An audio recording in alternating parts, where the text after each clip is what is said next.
இந்த வீடியோவில் நம்ம என்ன பார்க்க போறோம்னா 2026 ஆங்கில புத்தாண்டு எத்தகைய ஒரு ஆண்டாக மகர ராசிக்காரர்களாகிய உங்களுக்கு இருக்க போகுதுங்கிறது சயின்டிஃபிக் வேதிக் அஸ்ட்ராலஜி முறையில் எதையுமே மிகைப்படுத்தாமல் மூடநம்பிக்கைக்குள்ளே போகாமல் பரிகாரங்கள் அது மாதிரி விஷயத்துக்குள்ளே போகாமல் ஒரு கிரகமும் ஒரு இடத்துல சஞ்சரிக்கும் பொழுது பயிற்சி பெறும் பொழுது அந்தந்த ராசிக்கு எந்த மாதிரி ஒரு தாக்குதலான பொது பலன் இருக்க போகிறதுங்கிறது அந்த ஒளி தத்துவ அடிப்படையில் உங்களுடைய கர்ம பலன் எப்படி சாதகமான சம்பவங்களாகவும் சாதகமற்ற சம்பவங்களாகவும் வாழ்க்கை சம்பவங்களாக உருவெடுக்க போகிறது அப்படிங்கிறத நம்ம அறிவியல் சார்ந்த சயின்டிஃபிக் வேதிக் அஸ்ட்ராலஜி முறையில் இந்திய வேத ஜோதிட அடிப்படையிலான துல்லியமான பலன்களை நம்ம பார்க்க போகிறோம்.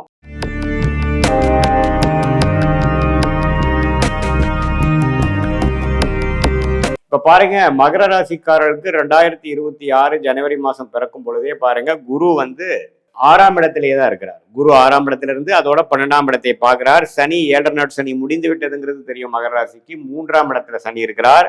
அதே சமயத்துல ராகு 2ஆம் இடத்திலும் கேது 8ஆம் இடத்திலும் இருக்கிறார். இதுதான் முதல் 5 மாசத்துக்கு இப்படி ஒரு அமைப்பு. ஜூன் முதல் வாரம் 2026 பாருங்க, குரு 6ஆம் இடத்தில் இருக்கக்கூடிய குரு அருமையான ஒரு பாவமாக 7ஆம் பாவத்தை ராசியை பார்க்கிறார். உச்ச குருவாக பார்க்கிறார். கடகத்துல குரு உச்சம் பெறுகிறார். கடகத்துல குரு ஜூன் 1ஆம் தேதி, அதாவது கிட்டத்தட்ட முதல் வாரம் 2026 மகர ராசியை பார்த்து நிறைய திருமண விஷயத்துல தடைகள் இருக்கிறவங்களுக்கு பார்த்தீங்கன்னா குரு பலன் கொடுக்குறார். வாழ்க்கையில சோர்ந்து போனவங்களுக்கு உற்சாகத்தை கொடுக்கக்கூடிய, தன்னம்பிக்கையை கொடுக்கக்கூடிய ஒரு ஆத்ம ஒளியை கொடுக்கிறார். ஸோ இது ஒரு அருமையான பலன். ஸோ முதல் 5 மாதம் ஒரு பலன், அடுத்த 7 மாதம் ஒரு பலனாக பிரித்து கூட இப்போ நம்ம பார்க்கலாம். இப்போ பாருங்க, மகர ராசிக்கு 7 நாட் சனி முடிஞ்சு 2020, 21, 22 ஜென்மசனியால் பாதிக்கப்பட்ட மகர ராசிக்காரங்கள் இப்போ அதுலேருந்து கொஞ்சம் கிளாரிட்டியோட சில விஷயங்கள் ஜெயிக்கிறீங்க, சில விஷயங்கள் டிராகிங்காக இருக்குது, ஓரளவுக்கு ப்ரொசீட் ஆகிட்டு இருக்கீங்கிறதா உண்மை. இப்போ கடந்த ஒரு வருடமாக 2024, 25 வாக்கில் பார்த்தீங்கன்னா 2025 முழுக்க குரு பாருங்க 6ஆம் இடத்துல இருந்து கைக்கு வந்தது எல்லாமே முதலீடுகளாக, சம்டைம்ஸ் சுப முதலீடுகளாக, சம்டைம்ஸ் தேவையற்ற முதலீடுகளாக, விரயங்களாக, கடன் கட்டுவதற்கும் வம்பு வழக்குகளுக்கும் உடல் உபாதைகளுக்கும் தேவையற்ற செலவுகளாக போயிட்டு இருந்தது. இது மே மாதம் வரைக்குமே கொஞ்சம் ஒரு மாதிரி அமைப்பு தான்.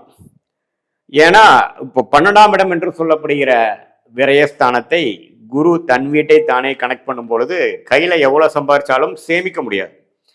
எல்லாமே பார்த்தீங்கன்னா ஒரு முதலீடாக செய்யலாம். நல்ல ஜாதகம், நல்ல டைம், நல்ல தசாபுத்திகள் போகும்பொழுது ஒரு சுப முதலீடாக செஞ்சு ஒரு அசெட் பண்ணலாம்.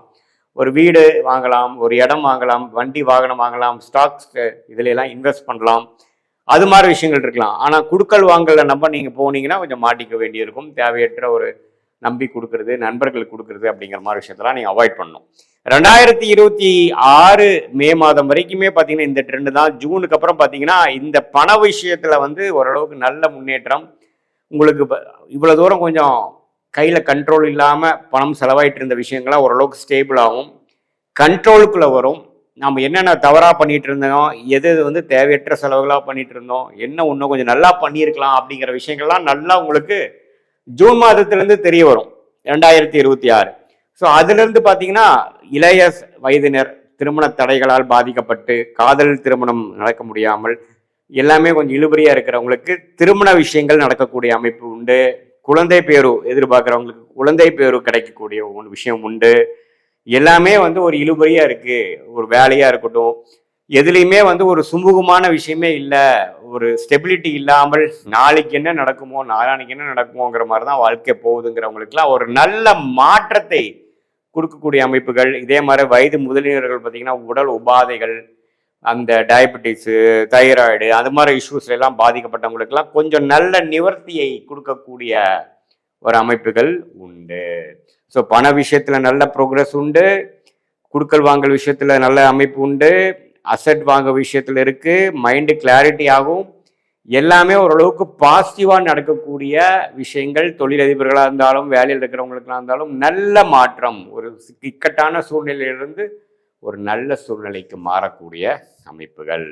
இந்த உச்ச குருவின் பார்வை 3ஆம் இடம் ராசி 11ஆம் இடத்தை பார்ப்பதனால் இதுவரை நம்ம என்ன பண்ணிட்டு இருக்கோம், ஒரே அலைச்சலா இருக்கோம், ஒரு இடத்துல இருக்க முடியல, பண விஷயத்துல நம்ம நினைச்ச மாதிரி இல்லை, குடும்ப விஷயத்துல நம்ம நினைச்ச மாதிரி இல்லை, உடல் உபாதைகளும் சரியில்லை, இது மாதிரி நம்மளை போட்டு படுத்து எடுக்குதுங்கிற மாதிரி விஷயங்கள் போயிட்டு இருந்தவங்களுக்குலாம் எல்லாமே கொஞ்சம் கண்ட்ரோலுக்குள்ள வந்து நாம நினைக்கிற மாதிரி வாழ்க்கையை செலுத்தக்கூடிய அமைப்பை கொடுக்கக்கூடிய அமைப்பாக வருவதுதான் இந்த குரு பயிற்சி. அதே சமயத்துல ராகு 2ஆம் இடத்திலிருந்து குரு பார்வை இதுவரை பெற்றிருந்தவர் குரு பயிற்சி ஆனதுக்கு அப்புறம் ராகுவின் பார்வை இருக்கு. அதனால என்ன ஆகும், கொஞ்சம் பணம் டைட் ஆகும், அது மாதிரி விஷயங்கள்லாம் இருக்கு. பட் இருந்தாலும் அது ஒரு பாசிட்டிவான விஷயத்துக்காகவும், அப்ப இருந்தா நீங்க உண்மையிலேயே ரூபா தேவையான விஷயத்துக்கு மட்டும் செலவு பண்றீங்க, அனாவசிய செலவுகளை குறைக்கிறீங்க, கடனை அடைப்பதற்கு என்ன வழின்னு பார்க்க ஆரம்பிச்சிட்டீங்க அப்படிங்கிற மாதிரி விஷயம் இருக்கு. வெளிநாடு வெளிமாநில பிராணங்கள் உண்டு. ஸ்டாக் மார்க்கெட் இன்வெஸ்ட்மெண்ட் லைன்ல இருக்கிறவங்களுக்குலாம் ஓரளவுக்கு ப்ரொசீட் பண்ணக்கூடிய அமைப்புகள், நல்லா ஓரளவுக்கு ப்ராஃபிட் வரக்கூடிய அமைப்புகள் எல்லாமே உண்டு. ஸோ மகர ராசிக்கு முதல் 5 மாதங்கள் சுமாரான பலன்களும், அடுத்து வரக்கூடிய 7 மாதங்கள் நீங்கள் நினைக்கக்கூடிய அந்த திட்டங்கள், நீங்கள் எந்த பிளான் போட்டீங்களோ, எது மாதிரி எதிர்பார்த்தீங்களோ அதெல்லாம் ஒன்னொன்னா நடக்கக்கூடிய அமைப்பு, மைண்டு கிளாரிட்டி கிடைக்கக்கூடிய அமைப்பு, மென்டல் ஸ்ட்ரென்த் கிடைக்கக்கூடிய அமைப்புகள், நம்ம என்ன செய்யணும் என்ன செய்யக்கூடாது எப்படி செய்யணுங்கிறதெல்லாம் நல்லாவே தெரிந்து முன்னேற்ற பாதையை நோக்கி போகக்கூடிய ஒரு அமைப்பு ஜூன் 2026 அடுத்த வரக்கூடிய வாழ்க்கையில முன்னேறங்கள் வரக்கூடியதுக்கு வந்து ஒரு ஃபவுண்டேஷனான அடிப்படையான ஒரு அமைப்புகள் செய்யக்கூடிய அமைப்புகள் உண்டு.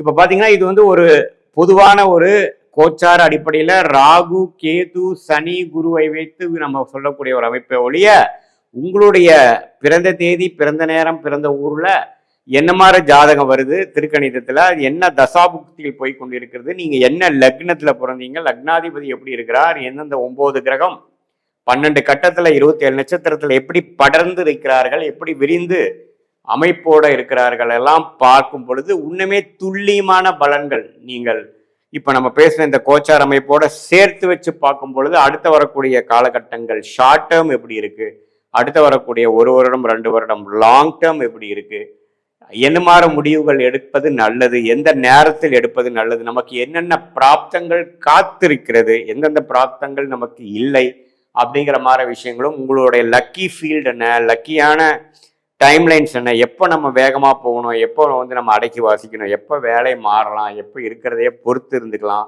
எது மாதிரி விஷயங்கள் எப்போ நடக்கிற மாதிரி காமிக்குது, எந்த நேரத்தில் நம்ம அந்த மூவ் பண்ணலாம் அப்படிங்கிற இளைய வயதினராக இருந்தாலும் சரி, முதியோராக இருந்தாலும் சரி, நடுத்தர வயதினராக இருந்தாலும் சரி, இல்லத்தரசிகளாக இருந்தாலும் சரி, வியாபாரத்தில் இருக்கிறவங்களா இருந்தாலும் சரி, வேலையில் இருக்கிறவங்க, கவர்மெண்ட் ஜாப்பு, படிப்பு, ஹையர் ஸ்டடீஸ், எந்த ஒரு அமைப்பில் இருக்கிறவங்களுக்கும் ஒரு கிளாரிட்டி தெரிந்து அதுக்கு தகுந்த மாதிரி நீங்களுடைய திட்டத்தை தீட்டி நீங்கள் செயல்பட்டுவேனால் தேவையற்ற சமய விரயங்கள், தேவையற்ற பண விரயங்களை தவிர்த்து வாழ்க்கையில் எதிர்நீச்சல் போடாமல் எளிதில் நம்மளுடைய பொட்டன்ஷியல் என்ன, நம்மளுடைய பிராப்தம் என்ன தெரிந்து அதை நோக்கி நம்ம திட்டங்களை தீட்டி அதில் செயல்படுத்துமே ஆனால் வாழ்க்கையில் எளிதில் வெற்றி பெற முடியும் என்று சொல்ல விரும்புகிறேன். மீண்டும் மற்றொரு காணொலியில் சந்திப்போம். நன்றி, வணக்கம்.